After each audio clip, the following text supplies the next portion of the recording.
占为笑，那有了我，你会成为更多人羡慕嫉妒的对象。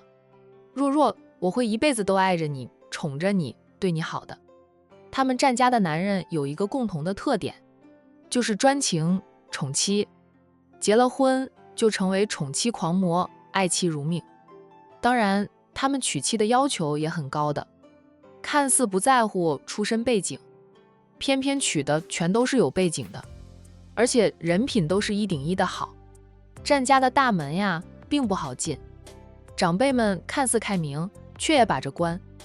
占为的6个嫂子都是奶奶把关的，人品、能力、背景、人脉都过关，与占家那是门当户对。蓝若若笑了笑，说道：占为，我们还没有到那种关系，以后如何，以后再说吧。走，我下班了，你不是要请我吃饭吗？吃完饭咱们去看电影。我也是好久没有看过电影了。占为等着他绕出办公桌，与他并肩往外走。他很想牵他的手，但2个人还不是恋人关系，他不敢冒犯他。2人一起走出公司，蓝氏集团的人看着这一幕并无意外，有些人会议论一下，占总和他们蓝总如果成了一对儿，蓝氏和杨太是否能够和平共处，不再针对对方。想到大家是同行，生意上是竞争对手，和平共处的希望不是很大呀。算了，那是高层该想的事，与他们这些员工无关，他们只要有班上有工资发就行。占为和蓝若若吃了饭后又去看电影，一直到深夜11点多，蓝若若才回到家里。开车进别墅，看到屋里还亮着灯，父母都不在家，难道是哥哥应酬回来了？蓝若若停好了车，先发信息给占为，告诉他他到家了，他可以回去了。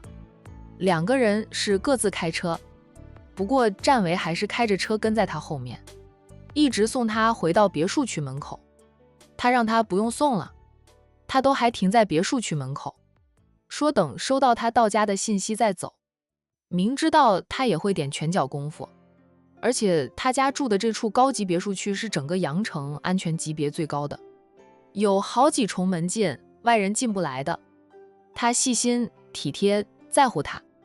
蓝若若在心里想着，不愧是他蓝若若看上的男人，对他好的时候轻易就让他沉醉其中。这个点家里的佣人都下班了，就是住家的管家也休息了，他们一般是清晨6点上班，晚上10点便下班。蓝若若拿着车钥匙，抱着占为送给她的那束花，轻哼着小曲儿走进主屋。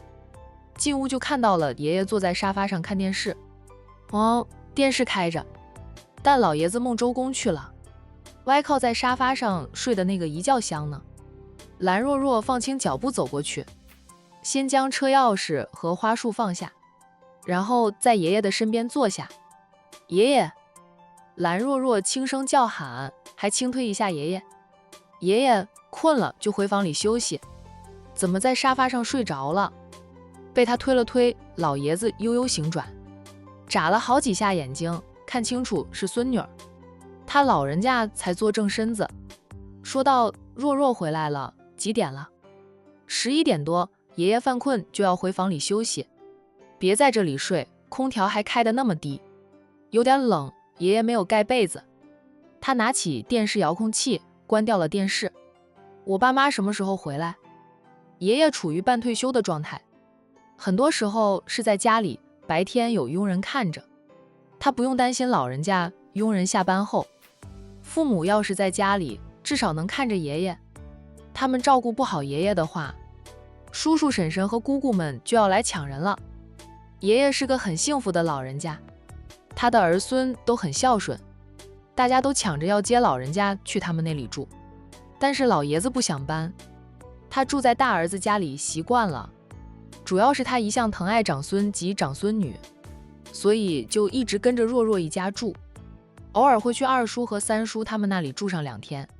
他们说管城还不错，多玩几天，没那么快回来，爷爷在这里等你。蓝若若问：爷爷等我回来有事？有什么事可以明天再说的，不必在这里等着。我今晚没有应酬，爷爷应该早点打电话给我。我要是知道爷爷找我有事，我早早就回来了，不会让老人家等他到深夜。也不是什么紧要的事。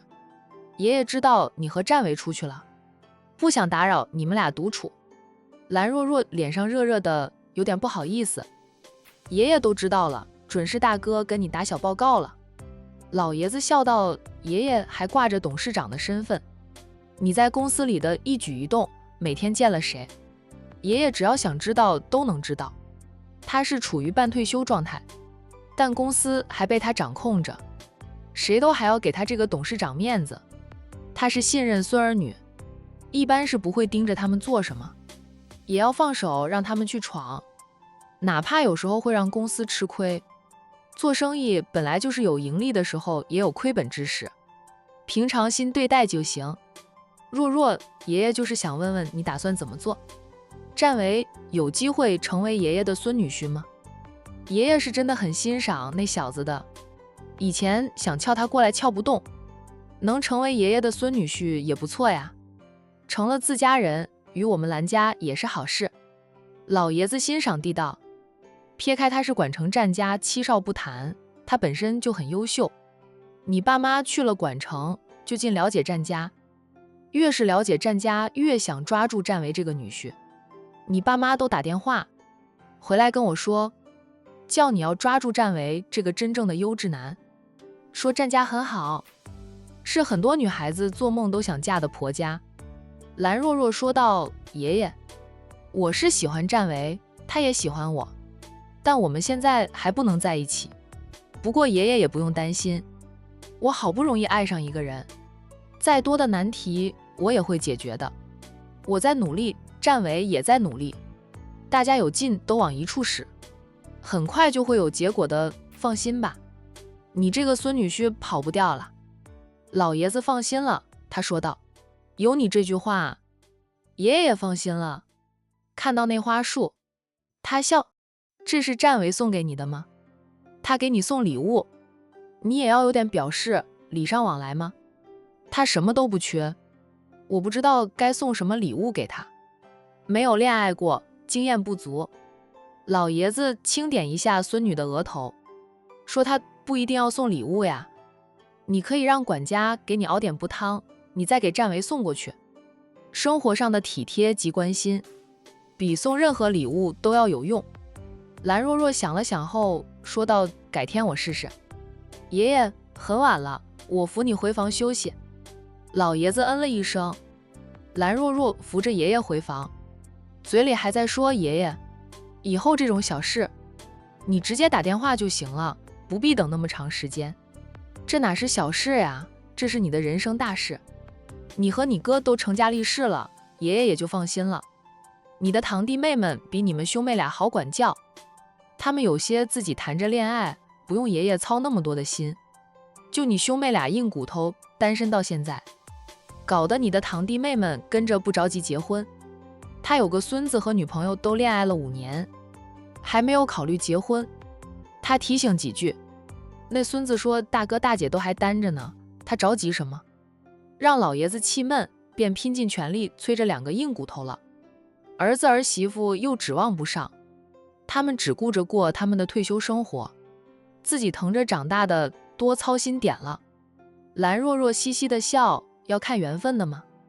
你看我和战维认识了5、6年，斗了5、6年，过去都没有爱上他，缘分来了，才发现我喜欢他，他也喜欢我。说不过你，现在我也不用愁了，等着战维叫我爷爷。那个厚脸皮的上次不是直接叫你爷爷了吗？老爷子噎了噎后笑道，也是，那家伙的确脸皮厚，爷爷就喜欢他那脸皮厚的样子。都还没有成为孙女婿呢，爷爷就开始偏心他了。老爷子哈哈的笑，等你入了战家门，战家人也会偏心你的。他们家长辈都疼儿媳妇，把儿媳妇当成女儿来疼着的。你以后和战维要是能生个女儿，你婆家呀能将你当祖宗供着。他们家阳盛阴衰太厉害了，好几代都没有女儿，这一代总算有了个女儿。就是不知道能不能养大成人。这句话老爷子不敢说出来，不是他恶毒诅咒战家的女儿，是战家先祖生了女儿都养不大，如今战大少爷夫妻俩生了个女儿，孩子才1岁半，目前是很健康，但孩子还没有养大之前都得小心呀。在知道战维的真实身份后，蓝若若便去了解了一下战家，也算是了解战家的历史。她也和爷爷一样担心贝贝，那么聪明可爱的孩子一定能平安健康长大的。蓝若若在心里说道，彤姐那么好的人，老天爷厚爱她，也会厚爱她的儿女的。送爷爷回房休息后，蓝若若才抱着花束上楼去。一夜再无话。隔天清晨，蓝若若像往常那样下楼，准备出去晨跑。她每天都要跑步半个小时左右，工作那么忙，也只有早上有点时间运动，保持标准的模特身材。大小姐，管家看到蓝若若下楼，笑着问好。蓝若若嗯了一声，问道：老爷子起来了吧？大少爷呢？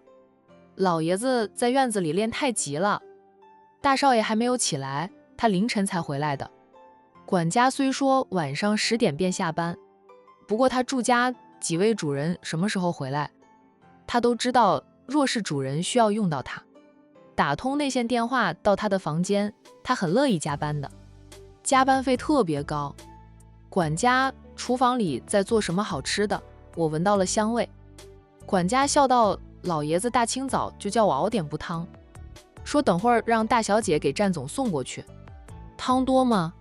我也要喝的，我和大哥也每天很忙很累，需要补一补。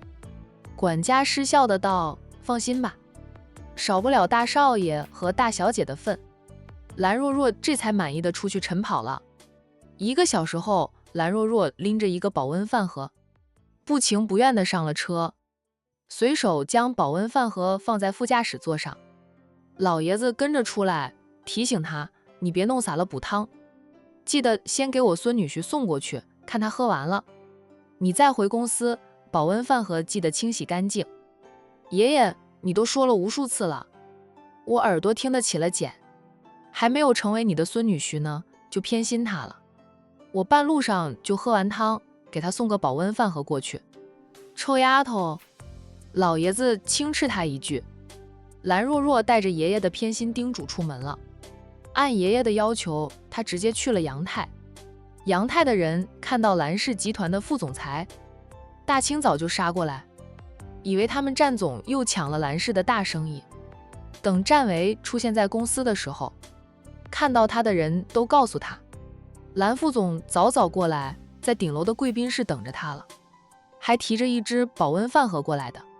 一开始大家以为是他们的战总抢了蓝总的大生意，等看到蓝若若提着保温饭盒，他们悬着的心放下来了。战总和蓝副总真的走着相杀相爱的路线。果然，商界没有永远的敌人。瞧，针锋相对了5年的2个死对头，有朝一天也能成为恋人。战维听到蓝若若大清早就过来了，匆匆地坐电梯上楼。战总，秘书看到他后指着贵宾室的方向说道：战总，蓝副总在里面等了你10分钟。战维嗯了一声：你做事吧，我去接待蓝副总。他亲自走进贵宾室，很快就笑容满面，像迎着女皇一般，迎着蓝若若进了他的办公室。秘书偷笑：他们的战总呀，看来是真的很喜欢蓝副总，这绝对不是美男计。他们看得出来，战总对蓝副总是真心的。2人若是能成为一对儿，也能缓解杨泰和蓝氏的矛盾。就是常总私底下也是支持2人的。常总常说冤家宜解不宜结。常总这个甩手掌柜啊。回到自己的办公室，战维迎着蓝若若在沙发前坐下，他也坐下，然后美滋滋地打开保温饭盒的盖子，笑得停不下来。若若，这汤闻着就很香，肯定很好喝。我做梦都想不到你会给我送补汤过来。汤好不好喝是其次的，重要的是蓝若若大清早给他送补汤，这是爱心补汤，喝一口，甜如蜜。